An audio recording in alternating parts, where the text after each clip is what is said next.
한 4년 전이었던 것으로 기억합니다. 제가 한 교회의 청년부 담당 목사로서 있을 때 캄보디아로 아웃리치, 비전 트립, 단기 선교 이렇게 부르는 그런 사역을 했던 적이 있습니다. 약 보름간 캄보디아에 가서 프놈펜과 각 지역에 흩어져 있는 교회들을 순방하면서 일일 여름 성경학교도 하고 전도도 하고 또 부흥회도 했던 그런 기억이 있습니다. 그 시간 중에 우리가 몇몇 곳을 관람할 수 있는 기회가 있었습니다. 그 중에 가장 기억에 남는 것은 프놈펜 한쪽에 있었던 뚜어슬랭이라는 곳입니다. 뚜어슬랭이라는 곳은 캄보디아 대학살 기념관이라고 부르는 곳입니다. 그곳에 가면 원래 학교로 쓰였던 그런 건물인도 보이는데 각 방마다 사람들을 고문하고 또 처형하였던 그러한 장면들을 기록하였던 그런 곳이었습니다. 우리가 킬링필드라고 부르는 이 캄보디아의 그 참사 그 현장은 아니었지만 바로 그 기념관을 가봄으로써 캄보디아에 있었던 이 킬링필드라고 불렀던 그 대참사가 얼마나 참혹하고 불행했던 역사였는지를 알 수 있었습니다. 폴포트 정권이 들어서면서 무고한 양민, 또 지식인, 종교인 등 캄보디아 전 인구의 반에 해당되는 동족 400만 명을 죽였던 것이 바로 킬링필드 사건이었습니다. 거기에 보면 이 공산 정권이 사람들을 죽일 때 제일 먼저 사람들을 처형시키고자 데리고 갔던 그런 조건이 있습니다. 얼굴이 흰자. 왜냐하면 얼굴이 흰자는 돈이 많거나 노동을 안 하는 사람이니까요. 그 다음에 배가 나온 자, 안경을 쓴 자, 이런 자입니다. 그러고 보니까 저는 세 개가 다 해당되는 것 같습니다. 그랬더니 그곳에 살았으면 얼마나 아픈 기억을 가졌겠습니까? 그것이 바로 킬링필드 추모탑이라는 것을 통하여서 사람들의 영혼을 위로하고 있다 하는 것인데 10층으로 이루어졌다고 됩니다. 근데 그 10층에 무엇이 있느냐 하면 10층 전체에 무려 8,000개의 두개골이 성별, 나이별로 진열되었다고 합니다. 그래서 한 층에는 아래턱만 전시해 놓고 또 커다란 쇠망치로 내리쳐서 두개골이 팔대에 뭉개져 나간 아래턱만 모아놓은 층도 있다고 합니다. 또 한쪽에 가면은 웅덩이가 있는데 동족들을 한꺼번에 참살하려고 인위적으로 파묻었던 장소가 바로 웅덩이라고 합니다. 총알을 아끼려고 수백 명의 사람들을 포박한 채 비닐봉지를 얼굴에 씌워서 질식해 죽이고 또 무릎 꿇리고 쇠망치로 내리쳐 죽이고 하는 일들을 자행했던 것이 바로 그것입니다. 또 대나무로 사람을 찔러 죽이고 했던 일들이 바로 캄보디아에서 있었던 킬링필드 사건입니다. 우리가 그 킬링필드의 현장을 가보면 참 많은 해골을 보게 됩니다. 한 사람의 죽음이 얼마나 아픈 것인지 우리가 알 수 있는데 셀 수도 없는 많은 사람들이 이름 없이 죄 없이 그렇게 죽어간 사건들은 참으로 캄보디아뿐만 아니라 인류 역사상 참으로 비극적인 사건이 아닐 수 없습니다. 그런데 오늘 읽은 본문 에스겔서에 나오는 이 해골 골짜기도 바로 그와 같이 수많은 해골이 골짜기를 이루고 있었던 바로 그러한 사건입니다. 이 사건은 에스겔이 본 환상입니다. 남유다가 주전 586년 신바벨로니아에게 멸망을 당하고 70년 동안 바벨론으로 잡혀가 포로 생활을 합니다. 그런 이스라엘 나라 없는 민족, 또 희망을 잃어버린 민족, 그 민족에게 하나님에 대한 신앙도 잃어버린 그 불쌍한 민족에게 바로 주신 하나님의 환상입니다. 바로 그 상태가 해골처럼 되어버린 민족이다라는 것입니다. 바로 그 해골은 이스라엘을 상징하는 환상입니다. 눈에 보이는 해골이 없을지라도 사실은 우리도 그러한 해골 골짜기에 사는 사람일 수 있습니다. 우리 민족이, 우리 나라가, 아니면 우리 교회가, 우리 가정이 참으로 하나님의 생명, 하나님의 생기 없이 살아간다면 사실은 영적 해골 골짜기에 살아가는 사람이 될 수 있다는 겁니다.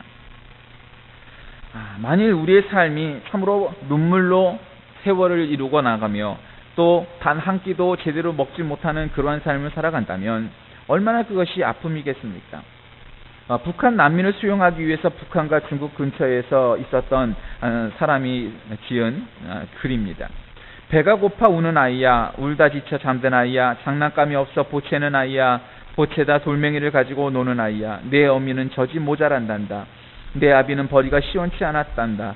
내가 철나기 전 두 분은 가시면서 어미는 눈물과 한숨을, 아비는 술주정과 매질을 벼 몇 섬의 빛과 함께 남겼단다. 여러분, 이와 같이 북한에서 먹고 살기조차 어려워서 압록강과 두만강을 건너는 우리 동포들이 참 많습니다. 또 그 국경을 넘었다 해서 안전한 것이 아니고 언제나 중국 공안이나 또 북한 사람들에게 붙잡혀서 귀환되는 일도 있고, 또 귀환되었다가 고문을 받거나 또 감옥에 있다가 또 탈출하여서 남한으로 온 사람들이 많은 것을 우리가 잘 압니다. 우리나라 성인 남자 5명 가운데 1명이 병적인 도박 증세 혹은 중독의 증세를 갖고 있다고 합니다. 전체 성인 남자의 11%가 이런 증세를 갖고 있다는 겁니다. 결국 어떤 사람들은 무엇인가 하나의 중독 증세를 보이고 있습니다. 서울 리서치라는 조사기관에서 내놓은 한국인의 결혼과 이혼이라는 설문조사를 보니까 이런 내용이 납니다. 부부가 상대방에 대해서 가장 만족하는 시기는 남편의 33%, 아내의 25%가 각각 신혼 시절이었다라고 답했답니다. 40대 중반에 이르면 남자는 20%, 아내는 3%만이 상대방에게 만족한다 답했답니다. 갈수록 애정 없이 그저 무덤덤하게 살아간다는 이야기입니다. 20대 주부의 34.8%, 30대 주부의 31.4%, 40대 주부의 27.1%, 50대 이상의 23%가 이성에 대한 유혹을 느낀다고 합니다. 정말 남편을 사랑하면 이러한 유혹은 그 단어만으로도 혐오스러울 겁니다.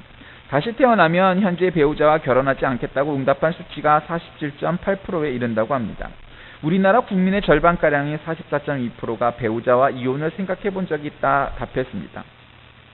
만일 애정과 사랑이라는 것에도 유통기한이 있다면 아마 대부분의 가정들은 유통기한이 끝난 상태일 겁니다.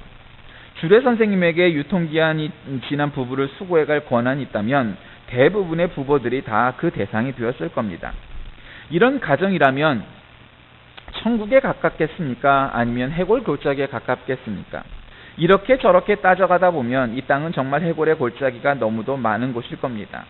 여러분, 참 이상한 것은 공동묘지 한가운데는 고사하고 그 주변에다가 집을 짓고 사는 것조차 꺼리는 게 보통 사람들의 마음입니다. 한낮에도 공동묘지 한가운데로 지나가려면 이상한 마음이 들 때가 있습니다. 그런데 힐링필드 6월 전시장의 그림을 보는 것만으로도 얼마나 충격이 컸겠습니까? 옛 어른들 하시는 말씀이 밤중에 산속에서 누구를 만나는 게 가장 무서우냐? 결국 호랑이가 아니라 사람이다 라는 이야기가 우리가 잘 아는 내용이 있습니다. 그만큼 사람은 참 무서운 존재입니다. 사람이 무섭기 때문에 사람들이 모여 사는 사회도 그리고 나라도 그러한 것 같습니다. 지금 우리나라는 대선 정국이 참으로 판을 이루고 있어서 이 사람은 이대로 저 사람은 저대로 저 할 말들 다 해가면서 삽니다. 어떤 권위도 존중도 찾아보기 힘들고 정책도 또 비전도 찾아보기 쉽지 않은 그러한 시절에 살아갑니다. 어쩌면 이 나라가 경제적으로는 부유화해서 세계 몇 대 경제국이 되었다라고 자랑할 만큼 부강한 나라가 되었지만, 그러나 그 안을 파고들어 보면 우리나라 사람들의 정신 그리고 우리나라 사람들의 영적 상태가 정말 그렇게 강건하고 세계를 이끌어갈 만한 파워, 능력이 있느냐 하는 부분에는 의문의 여지가 참 많습니다. 우리 다 같이 본문 7, 8절을 한번 살펴봅니다. 이에 내가 명을 쫓아 대언하니 대언할 때 소리가 나고 움직이더니 이 뼈 저 뼈가 들어맞아서 뼈들이 서로 연락하더라. 내가 또 보니 그 뼈에 힘줄이 생기고 살이 오르며 그 위에 가죽이 덮이나 그쪽에 생기는 없더라. 이 환상은 이스라엘이 나라 잃고 있는 상황을 담고 있는 현장입니다. 해골 골짜기는 나라 잃고 모든 희망이 사라진 상태에 빠져 있는 이스라엘 민족을 의미합니다. 자, 그렇다면 뼈가 연합하고 힘줄이 돋고 살이 생겨서 몸의 균형을 갖추는 것은 무엇이겠습니까? 나라를 회복하는 것일 겁니다. 문제는 이겁니다. 사람들이 생각하는 게 여기까지입니다. 나라를 잃었다? 그러면 나라를 찾아야지. 그리고 끝입니다. 여러분, 이것은 너무도 제한적인 생각입니다. 우리가 36년간 일본의 식민지 생활을 하면서 우리가 가졌던 유일한 희망은 나라를 찾는 것, 즉 광복이었습니다. 그러나 거기에서 끝났기에 오늘날 우리나라가 여러 가지 사회적, 구조적 모순을 갖고 살아가는 것일 겁니다. 겉으로 드러나는 문제만 해결되면 다 해결된다? 그렇지 않습니다. 겉으로 문제가 해결된다고 해서 우리가 모든 문제가 해결되었다 생각하면 아니 됩니다. 오늘 본문을 따라 우리들은 본문을 중심으로 우리 사람들이 세 가지 종류의 사람, 세 부류의 사람으로 나눌 수 있다 이렇게 생각합니다. 첫째는 예수 안 믿는 사람입니다. 좀 표현은 과격하지만 바로 그런 사람은 해골골짜기와 같습니다. 왜냐하면 영원한 희망이 단절되었기 때문입니다. 여러분, 사람의 육신이라는 것은 뼈만 있다고 해서 그것이 가능하지 않습니다. 여러분, 우리가 놀이동산에 가보면 무서운 무슨 귀신의 집 이런 거에 들어가면 해골 바가지만 이렇게 놓고 막 해골뼈만 움직이고 하면서 사람들을 무섭게 하는 거 보지 않습니까?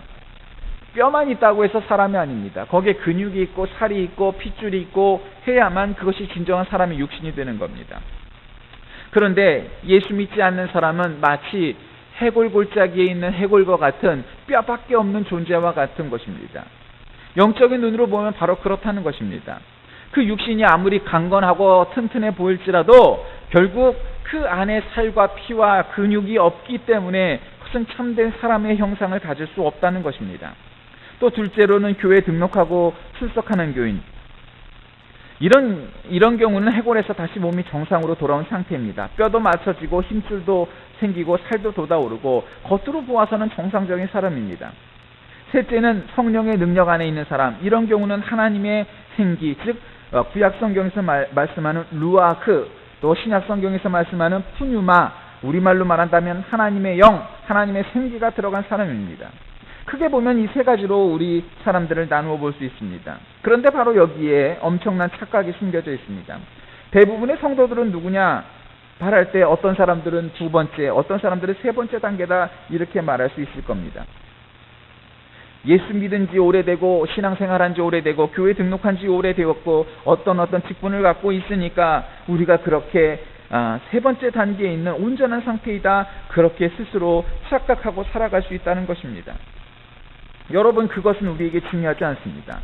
우리 특별히 프로테스탄트 교회가 카톨릭이나 그리스 정교회와 다른 점 무엇입니까? 우리는 예배를 드릴 때에도 뭔가 옷을 거룩하게 입고 수염도 기르고 의식도 많이 치르고 강대상이나 십자가를 보면서 인사도 하고 하는 이런 의식을 우리는 많이 배제해 놨습니다. 그래서 상대적으로 세상 사람들이 보기에 개신교회는 덜 의식적이기에 뭔가 거룩함이 떨어지는 것 같고 뭔가 많은 그런 요소들을 빼서 종교적인 어떤 능력이 적은 것 같이 보이는 그러한 측면이 있습니다. 여러분, 왜 우리 프로테스탄트 교회에서 그와 같은 의식들을 모두 다 제해버렸을까요?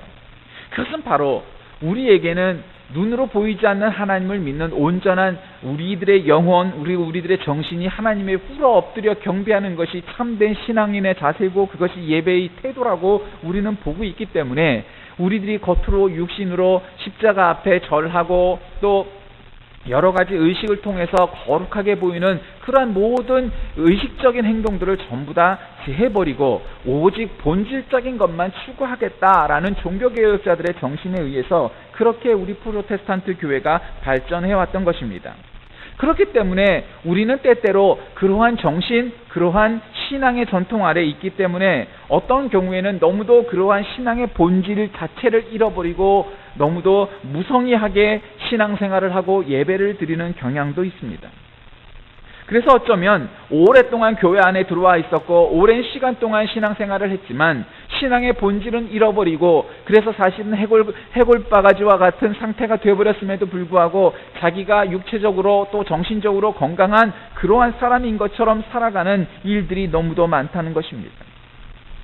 그러한 착각을 하고 사는 사람들을 명목상의 교인, nominal Christian, almost Christian이라고 부르는 것입니다. 겉모양으로는 온전한 성도인 것 같은데 하나님의 영이 상실된 상태, 흙으로 사람을 만드셨을 때의 그 모양이 되지 않은 그러한 존재인 겁니다.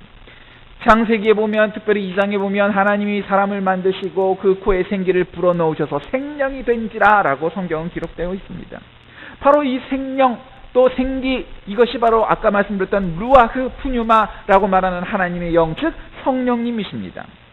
원래 이 루아흐의 본 뜻은 숨, 바람, 생기, 영 이런 뜻입니다. 즉 우리가 하나님의 사람이다 라고 말을 할 때는 우리가 하나님의 사람이라는 어떠한 시험지가 필요할 겁니다. 그런 리트머스 시험지가 무엇이냐? 그것은 우리 안에 하나님의 영이 있느냐 하는 것입니다. 하나님의 생기가 있느냐 하는 것입니다. 하나님의 능력이 있느냐 하는 것입니다. 바로 그것이 우리에게 중요한 점입니다. 우리가 예수를 믿고 또 신앙생활을 하고 일상적인 삶을 살아가면서 우리의 겉모양은 믿지 않는 사람과 구별이 되지 않을지라도 우리의 영은 전혀 달라야 하는 것입니다. 우리가 일상생활을 하는 것도 하나님의 영광을 위하여, 우리가 돈을 버는 것도 하나님의 영광을 위하여, 우리가 선교를 하는 것도 하나님의 영광을 위하여, 예배를 드리는 것도 하나님의 영광을 위하여, 우리의 입이 열리면 우리가 잠을 자고 있을 때라도 늘 우리의 삶 전체가 그 목적이, 그 사명이 오직 하나님을 위하여, 하나님의 영광을 위하여 사느냐 아니냐 하는 차이는 너무도 큰 것입니다. 그것이 바로 진정한 그리스도인과 아닌 사람을 구분하는 리트머스 시험지와 같은 것입니다. 저는 오늘 이 본문 말씀을 중심으로 하나님의 뜻, 생명이라는 제목을 잡았습니다. 여러분, 하나님의 뜻은 여러 가지로 우리가 생각해 볼 수 있을 겁니다. 그런데 저는 오늘 생명은 하나님의 뜻이라고 여러분에게 말씀을 드리고자 합니다. 하나님이 우리를 만드셨을 때 우리에게 생명을 불어넣으셔서 우리가 생명을 입은 자 되었습니다. 그리고 오늘날도 생명을 입고 살아가는 사람입니다. 우리의 육신이 쓰러져 언젠가는 흙으로 돌아갈 것입니다. 여러분, 그렇다고 우리의 생명이 끝나는 것입니까? 그렇지 않습니다. 우리의 육체가 쓰러져 불구덩이로 혹은 흙으로 들어갈지라도 우리의 영혼은 살아 하나님께 돌아가게 될 것입니다. 예수 믿는 자나 예수 믿지 않는 자나 모두 다 하나님 앞에 나아가 백보자 심판대에 서게 될 겁니다. 그때 예수 믿고 진정한 생명으로 살아갔던 진정한 하나님의 자녀들은 하나님께서 반갑게 맞으시며 우리를 천국으로 보내실 것이요, 하나님을 온전히 믿지 않고 거짓되이 망령되이 믿었던 참되지 못한 그러한 사람들과 전혀 예수 믿기를 거래하고 오히려 적그리스도적인 행동을 하면서 살았던 사람들은 그 백보자 심판대에서 눈물을 흘리며 지옥으로 가게 될 것입니다. 바로 그것이 하나님의 뜻입니다. 여러분, 하나님은 우리 모두를 구원하기 원하시는 줄 믿으시길 바랍니다. 하나님은 우리 모두가 참된 생명을 잊고 영생을 누리기를 원하시는 줄 믿으시길 바랍니다. 하나님은 우리에게 생명을 주셨고 그 생명을 통하여 영생을 얻게 원하시는 분이십니다. 그것이 하나님의 뜻입니다. 하나님은 한국 사람이나 중국 사람이나 일본 사람이나 관계없이, 하나님은 우리 기독교 신자나 이슬람 신자나 아프리카 사는 사람이나 관계없이, 하나님은 어떠한 민족, 어떠한 계층, 어떠한 직업을 가진 사람이나 상관없이 모든 사람들이 생명을 잊고 살아가길 원하시는 것입니다. 그러므로 하나님의 뜻 가운데 가장 중요한 덕목 중에 하나는 바로 생명입니다. 우리가 이 테마를 잃어버리고 산다면 우리는 어떠한 테마, 어떠한 주제도 그것은 참으로 무의미한 것이 될 겁니다. 왜냐하면 생명 없는 존재이기 때문입니다. 사랑하는 교우 여러분, 어느덧 11월 첫 주일이 되었습니다. 사방 천지에 낙엽이 뒹굴어서 쓸고 쓸어도 나뭇잎을 이루다 처리하지 못할 만큼 그렇게 앙상한 나뭇가지를 보게 됩니다. 여러분, 그러면 그 나무가 죽었는가요? 그렇지 않습니다. 그 이면에는 이 추운 겨울을 날 준비를 하고, 그리고 움트는 봄이 오면 움을 터서 다시 나뭇잎을 생기게 하고 또 꽃도 열매도 맺고자 하는 그 나무의 생명력이 그 한겨울 동안 버티고 있다는 사실을 우리가 너무도 잘 압니다. 여러분, 마치 예수 믿는 참된 생명을 가진 사람의 삶은 그와 같아야 합니다. 우리에게 고난이 오고 추운 매서운 한겨울 추위와 같은 그런 바람과 같은 인생의 고난이 올지라도 우리가 봄을 기다리며 움틀 그 생명력을 우리 나뭇가지 안에 갖고 있어서 그 추운 겨울이 지나고 봄이 오면 움트고 다시금 생명이 살아있는 것을 보여줄 만한 능력이 우리에게 있어야 한다는 것입니다. 진정 우리가 살아있는 사람이라면, 우리가 진정 믿음의 생명을 갖고 있는 사람, 하나님의 생명을 갖고 있는 사람이라면 바로 자기를 찾는 일에 치열해야 합니다. 자기를 온전히 찾으려면 하나님의 영이 들어가야 합니다. 성령으로 사로잡혀야 합니다. 어떻게 우리가 그렇게 됩니까? 어디 기도원에 어디에 성령 받으러 가야 합니까? 그렇지 않습니다. 바람과 같이 세미한 음성으로 우리에게 주시는 말씀에 귀를 기울여야 합니다. 성경 한 절을 읽으며 예배를 드리며 하나님의 말씀이 들릴 때 그 말씀에 아멘으로 응답하고 그 말씀이 믿어진다면, 그리고 그 말씀에 확신이 선다면 우리는 성령 충만한 사람이요, 성령 받은 사람이요, 성령을 영접한 사람이 될 것입니다.